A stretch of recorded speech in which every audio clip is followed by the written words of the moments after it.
लड़का झारखंड के एक छोटे से गांव से आया है, लेकिन वो इतना सब कुछ कर रहा है। वहां पर मुंबई में रहकर वो इस गांव का नाम रोशन कर रहा था। सारे लोगों को परिचय होने लगा। कुछ दिन के बाद ऐसा हो गया कि उसके साथ रहते रहते हमने 2 से 3 झारखंड में मीसा में गाते हुए जो गीत होते हैं उसके द्वारा हम सीखने लगे। और मुंबई में लोग सादरी भाषा में गाना गाने लगे। मीसा में इतना लगाव था सारे लोगों को वहां पर। और अचानक से 1 महीने पहले की बात है, तमिलनाडु में वेलंकनी माता का चर्च है, जहां पर मां मरियम वहां पर प्रकट हुई थी। 40 दिन पहले मैं, मिथुन और 3-4 लोग हम वहां पर उस मां मरियम के चर्च में तमिलनाडु में हम प्रार्थना करने गए, दर्शन करने गए। अच्छे से था, सब कुछ अच्छे से रहा। हम 2-3 दिन जाकर वापस आए। लेकिन उसके बाद से हम जब भी उसको बुलाते थे वो बोलता था कि मेरा तबीयत ठीक नहीं है, मैं आ नहीं पा रहा हूँ, थकावट हो रही है। 1 दिन हो गया, 2 दिन हुआ। हमारे चर्च में मंगलवार के दिन प्रार्थना होती है शाम को। मिसा बलिदान के बाद में प्रार्थना में भी वो नहीं आने लगा। 6-7 दिन हो गए और अचानक से उसका जन्मदिन का दिन आया। तो उस जन्मदिन के दिन में हमने तैयारी की कि उसको बुलाते हैं और उसके साथ में एक छोटा सा सेलिब्रेशन, केक काटते हैं, भोजन बनाते हैं, सबके साथ में मिलकर हम प्रार्थना करते हैं। उसने कहा, कभी वो ऐसा बोलता नहीं है, हर चीज में आगे होता है। भाई मुझे होगा नहीं आने को, मेरा शरीर में मुझे कुछ कमजोरी महसूस हो रहा है। ब्लड टेस्ट निकालने के बाद में मेरे को फोन आया। मैंने यही कहा कि मिटन और किधर नहीं, तू मेरे साथ चल, हम मैं जो डॉक्टर को दिखाता उसको दिखाते। उस डॉक्टर के पास लेकर गया। ब्लड टेस्ट के बाद में पता चला कि उसका जो खून का मात्रा है वो सिर्फ 5 है। हाथ और पैर एकदम सफेद पड़ गए। डॉक्टर ने कहा कि ये लड़का हंसकर मुस्कुराकर कैसे खड़ा है ये मैं समझ नहीं पा रहा हूँ। सिर्फ प्रभु यीशु मसीह की दया है कि वो इस जगह पर वैसा खड़ा है। जैसे ही मालूम पड़ा कि उसके शरीर में खून नहीं है, हमने तुरंत उसके जन्मदिन के दिवस उसको अस्पताल में एडमिट किए। हम भी परेशान हो गए कि कहां पर लेके जाए। एडमिट करने के बावजूद सिर्फ एक ही चीज हमने समझा, वो एक ऐसा लड़का था, डॉक्टर कुछ भी आकर बोले लेकिन वो सिर्फ हंसते रहता था। उसकी जो मुस्कुराहट थी, जिस तरह वो हंसता था, वो हमेशा हंसता रहता था। मेरे पास बहुत सारे चित्र है जो हॉस्पिटल में हमने जाकर वहां पर उसको सुई लगाया है, बहुत सारे दवाई चढ़ाए हैं, लेकिन उस जगह पर हमने जाकर उसके लिए जन्मदिन का, बर्थडे का केक काटा। वो इतना खुश हो गया था। फिर एक दिन जाते जाते जैसी ब्लड रिपोर्ट आने लगा, खून का रिपोर्ट, हमें पता चला कि उसके किडनी में तकलीफ है। उसका जो क्रिएटिन है जो हम बोलते हैं वो एकदम से बढ़ गया है। 21 के मात्रा में पहुंच गया था। डॉक्टर बोलता है कि 21 के मात्रा में पहुंचने के बाद कोई भी आदमी जिंदा नहीं रह सकता है। लेकिन फिर भी वो हंसकर अच्छे से उस अस्पताल में लेटा था। और दिन चले गए और दिन चले गए, हम भी परेशान हो गए। झारखंड से मुंबई आना उतना आसान नहीं है। ट्रेन से बहुत समय लगता है और फ्लाइट बहुत पैसा बहुत जाता है। हमने उसका ट्रीटमेंट चालू किया, माता पिता से बात किया, उतने में पिताजी उनके पहुंच गए।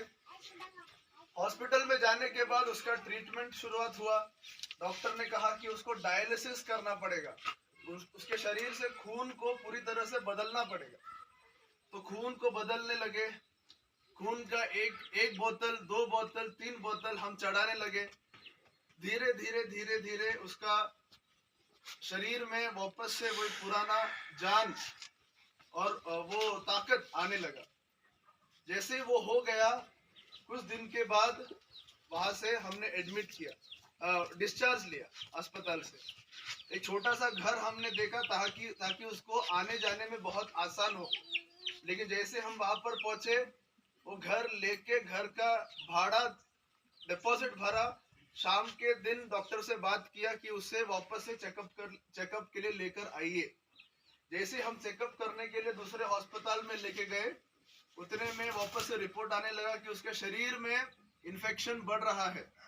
हम बायोप्सी चेकअप नहीं कर सकते। उसके बाद उसका सिचुएशन गंभीर होता रहा, बहुत तकलीफ से गुजरा। फिर वहां से उसे किसी भी हालत में निकलना था।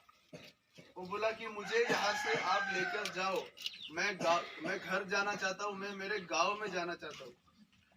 और कल बात करते समय मुझे ये समझ में आया कि जब वो घर पर गया, उसके बाद वो घर वाले से कहने लगा कि मुझे मेरे घर जाना है, मुझे गांव जाना है। सब कुछ उसने एकदम पैक करके, सब सामान उसने एकदम अच्छे से रखते हुए वो चला गया। लोग सोचे नहीं कि इतना तैयारी क्यों कर रहा है, लेकिन जब वो मुंबई से निकला, उसका सारा सामान वो बांध कर कबर्ड में रखते हुए अच्छे से, जैसे कि उसे पता था कि वो वापस से मुंबई आने वाला नहीं है।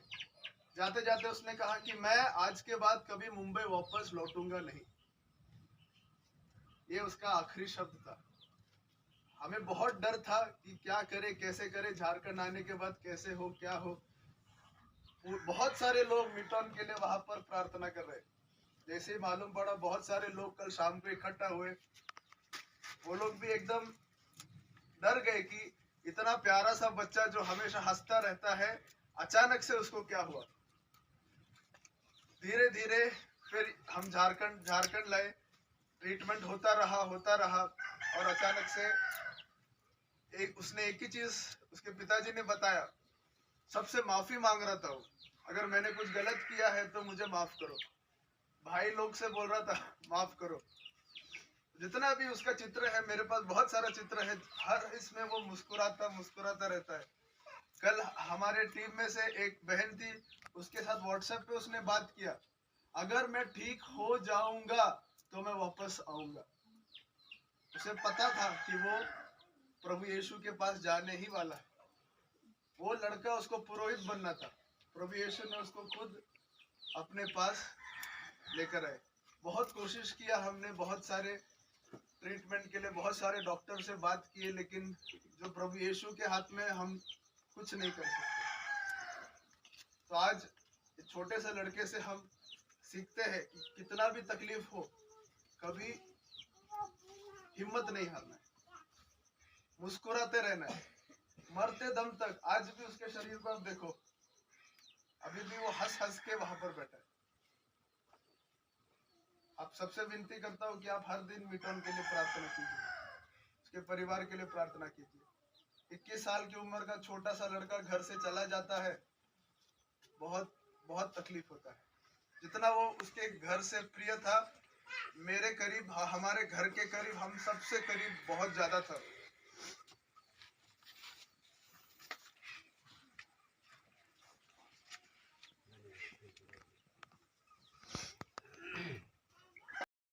हे पिता हमारे,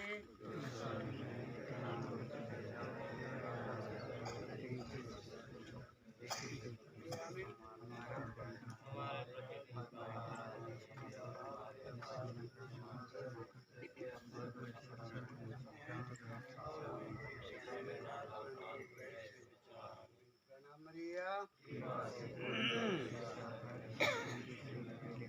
तेरे घर का प्रभु हे संत मरिया, परमेश्वर की मां, प्रार्थना कर के लिए और हमारे मरने का समय आमीन। पिता और पुत्र और पवित्र आत्मा की महिमा हो।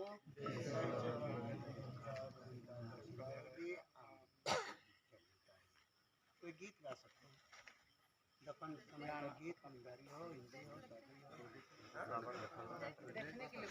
हाँ, अंतिम समय है, अवसर है, जो बताने के लिए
Hante, hey, senta hante.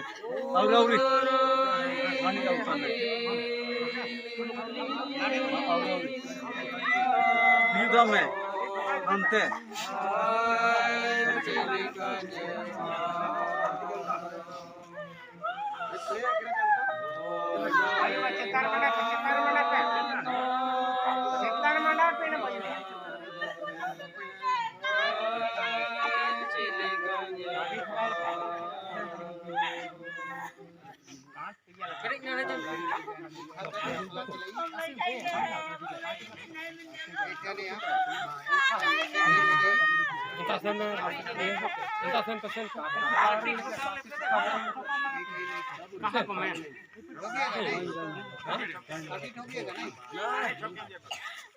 नहीं बोल रहा तो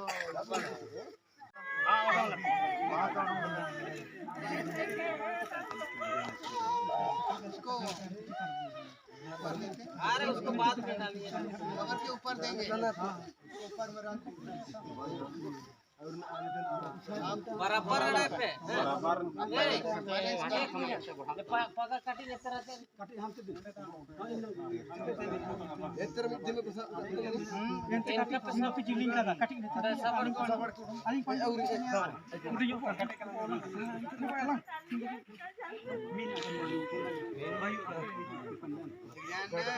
बराबर बराबर ये सब पगा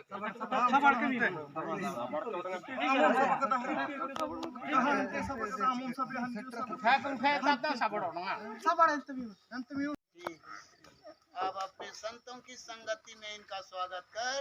हे पिता हमारी प्रार्थना सुन। इन्होंने ख्रीस्त का शरीर अनंत जीवन का भोजन ग्रहण किया था। इनका शरीर अंतिम दिन पुनः जीवित हो जाए। हे पिता हमारी प्रार्थना सुन। हम अपने मृत भाई बहनों सगे संबंधियों उपकारकों के लिए मुंबई से आए हमारे सहयोगी भाइयों के लिए हमारे इन बेटे के मित्र मंडली के लिए प्रार्थना करते हैं। तू उन्हें उनके पुण्य कर्मों का इनाम दे। हे पिता हमारी प्रार्थना सुन। जितने लोग पुनरुत्थान की आशा में शांति की नींद सो रहे हैं वे सब तेरे प्रत्यक्ष दर्शन करें। हे पिता हमारी प्रार्थना सुन। जो अपने प्रियजनों की मृत्यु पर शोक मनाते हैं आज जैसे माँ बाप भाई बहने शोक मना रहे हैं उनकी कृपा करके सहायता और सांत्वना दे। हे पिता हमारी प्रार्थना सुन। अब हम सबको जो तेरी उपासना करने यहाँ एकत्र हुए हैं इस कब्रगाह में, तू अपने प्रतापमय राज्य में हम सबों को बुला ले। हे पिता हमारी प्रार्थना सुन। अब हम सब मिलकर पिता ईश्वर से यह उत्तम प्रार्थना बोले जिसे हमारे प्रभु और ख्रीस्त ने हमें सिखाया और हमारे मृत भाई मितन बारंबार बोला करते थे। हे पिता हमारे, तू जो स्वर्ग में है, तेरा नाम पवित्र माना जाए। तेरा राज्य आवे, तेरी इच्छा जैसे स्वर्ग में है वैसे पृथ्वी पर भी पूरी हो। हमारा प्रतिदिन का आहार आज हमें दे और हमारे अपराध हमें क्षमा कर जैसे हम भी अपने अपराधियों को क्षमा करते हैं, और हमें परीक्षा में न डाल परंतु बुराई से बचा। आमीन। माता